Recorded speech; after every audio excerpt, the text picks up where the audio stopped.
तो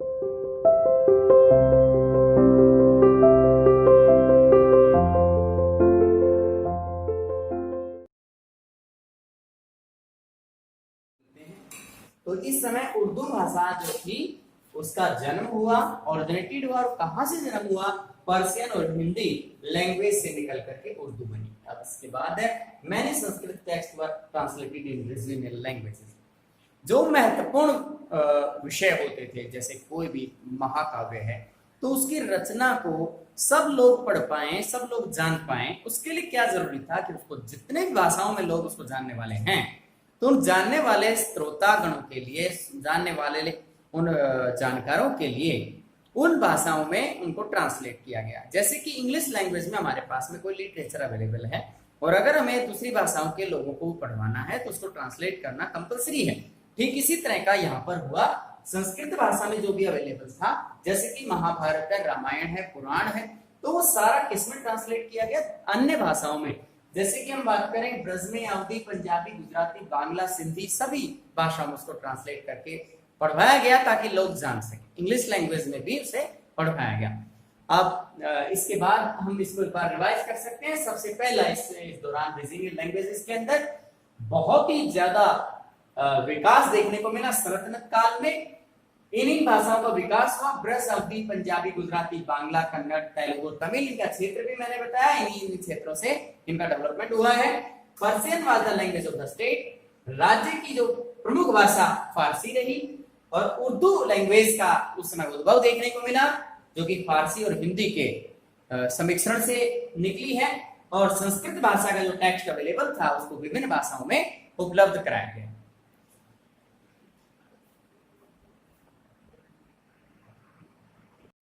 next topic है आपका, ये टॉपिक आपका कवर हो गया। सेकंड टॉपिक है नेम्स ऑफ डिफरेंट कम्युनिटीज, अलग अलग समुदायों के नाम। तो इनके समुदाय कैसे बदले, किस तरीके से इनके समुदायों का नाम पड़ा है। इसके अंदर Hindu, Muslim, Hindu and Muslim for granted religious communities. हिंदू और मुस्लिम दोनों ही को धार्मिक समुदाय के नाम से जाना जाता है, क्योंकि हमारे देश के अंदर हिंदू बहुल संख्या में है और मुस्लिम उसके बाद बहुल संख्या में है, यानी सबसे ज्यादा हिंदू, उसके बाद मुस्लिम। लेकिन ऐसा देखने में आया है कि हिंदू लोग तो पौराणिक धर्म के अनुसार भी यहाँ पर माना जाता है कि अगर हम पौराणिक शास्त्र के को भी उठा के देखें या ऋग्वेद को उठा के देखें, तब भी पता चलता है कि यहाँ हिंदू धर्म के लोग रहते थे। लेकिन अगर हम बहुत पहले के शास्त्रों को अगर उठा के देखें, जैसे कि 8वीं शताब्दी के आसपास का, जैसे 8वीं शताब्दी से 14वीं सदी का जो टेक्स्ट अगर हम उठा के देखते हैं, लिटरेचर उठा के देखते हैं, तो उसमें पता ही नहीं चल रहा है कि मुस्लिम किसको कहा जाए, यानी मुस्लिम वर्ग के बारे में कोई जानकारी, निश्चित तौर पर कोई जानकारी वहां पे मौजूद नहीं है। इसलिए प्रमाणित हो गया कि ये कोई बहुत पहले का धर्म नहीं है।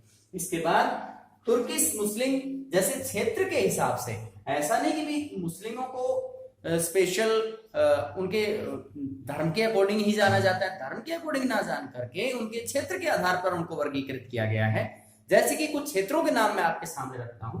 जैसे सबसे पहला है तुर्किश मुस्लिम। ये तुर्किश मुस्लिम का मतलब मुस्लिम तुर्क या तुर्क के मुसलमान, और तुर्क के मुसलमानों को तुर्कशा कहा जाता था। इसके बाद ताजिकिस्तान के लोगों को ताजिका कहा जाता था। पर्सिया के लोगों को पर्सिया के लोगों को क्या कहा जाए? परिस्का। इनको परिस्का नाम दिया गया है। ये क्षेत्र के हिसाब से हैं। ये भी अपने आप में एक स्थान का नाम है। पर्सिया, ताजिकिस्तान भी एक जगह का नाम है, और तुर्किश भी एक जगह का नाम है, यानी तुर्की। और इसके बाद है तुर्क्स। तुर्क्स को एक और, ये जैसे ही समय बदलता रहा तो उनके नाम भी बदलते चले गए। तुर्कों को कुछ लेखकों ने, कुछ इतिहासकारों ने उन्हें शक की उपाधि दी कि ये लोग शक हैं। इसके बाद अफगान से जो बिलोंग करते थे, अफगानिस्तान से बिलोंग करने वाले लोगों को यमन कहा गया। और कुछ बाद में इसके अलावा एक और कैटेगरी, इससे मिलती जुलती कैटेगरी का नाम हमने मलेच्छ के रूप में पढ़ा। मलेच्छ वे लोग थे जो संस्कृत भाषा से निकली हुई भाषाओं का कोई भी उनसे संबंध नहीं रखते थे, वो भाषाएं नहीं बोलते थे। वे अपनी क्षेत्रीय, रीजनल, अपनी लोकल लैंग्वेज बोलते थे और उसी को प्राथमिकता देते थे। इसलिए इन लोगों को मलेच्छ कहा गया है। धन्यवाद।